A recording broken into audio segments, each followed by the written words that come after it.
Hello, GotAUkulele back, and it's banjo time. I've featured this brand before. That feature was the Duke Banjo Uke, which I looked at some months ago, and Duke are back with the Duke 10. Duke are based in Russell, New Zealand, and the Banjo Uke I really rather liked. I had one or two gripes with the finish, but it was alright. They've listened to people and decided to put out a newer model, which is now available in a Kickstarter.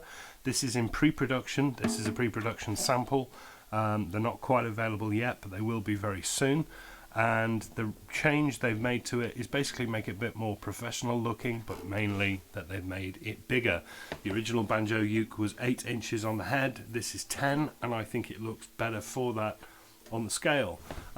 What have they also changed? The pot on the original one was made of plastic, black plastic. This is now made of a marine ply finished in gloss. Looks really nice.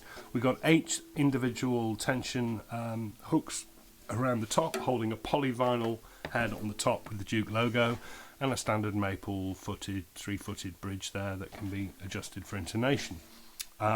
Smooth tailpiece down here, the strings run over. Really nice to see that they've put an armrest on again. I call the armrest on the original one a bit industrial looking because it was matte. This solves that because this is now nice and super glossy chrome. You may have had a look, you've seen that little black thing. That is a repeat of the Shatton LP15 pickup, which runs to a jack socket down here. If you're the sort of sadist that likes your banjo to be even louder. I am joking. It's a very good idea for recording or big stage use, so I'm not complaining. The neck is really nice. I love the satin feel of the neck, much nicer than the painted neck of the Duke Banjo Uke. And then we've got this heel arrangement that stacks up here to a pole piece that runs through. It's screwed down here, and the neck is bolted here as well, so it's super sturdy.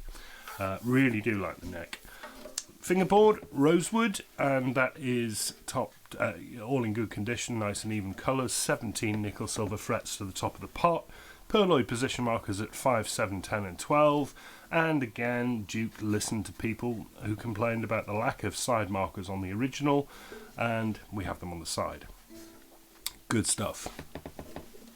Up to the headstock. This is my favourite bit, love it. Banjos can be very traditional, a bit stuffy. I'm a fan of any company that offers, tries to do something a little bit different, and that's certainly different. It's faced in maple. They improved on the original, which used a sticker for the Duke logo. This one is embossed pyrographic heat stamp, and they've repeated the excellent looking planetary rearward facing geared tuners. They're not the best brand in the world. I don't know what brand they are, but they work and they hold and they work like gears. And you'll get the Duke strap, you'll get the spanner for the adjusting the tension of the head, and you'll get the Duke gig bag. And all of that, as I say, is available now on a Kickstarter.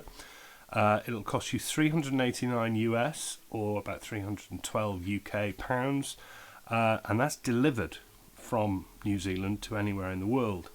That's a pretty good price. That's a little bit more than the Banjo Uke was.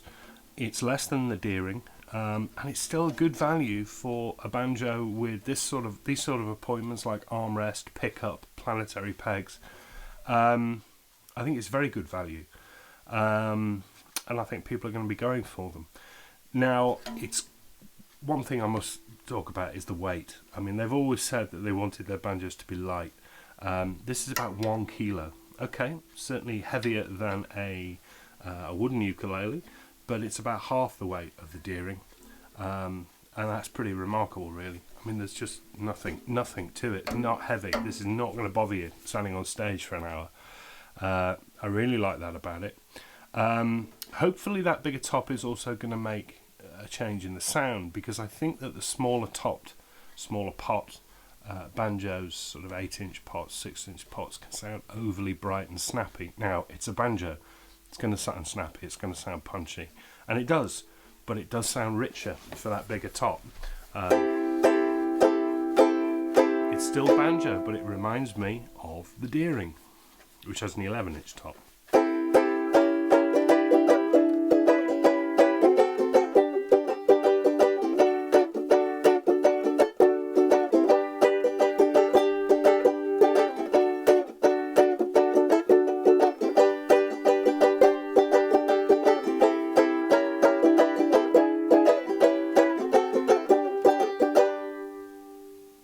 got some good sustain to it as well. Loads of volume.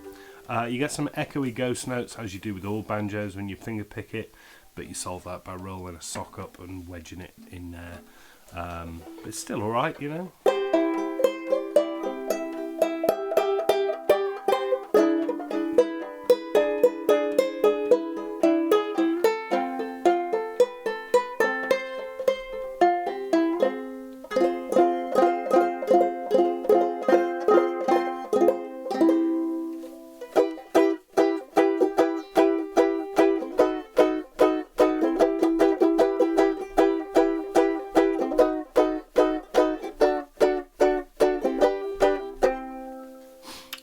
Yeah.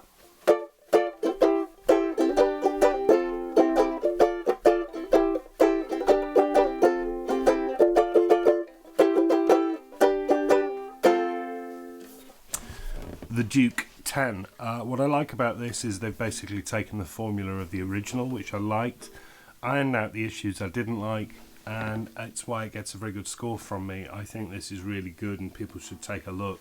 Good price, good weight, good features, good sound. If you're after a banjo that's a bit different, I'd have one of these.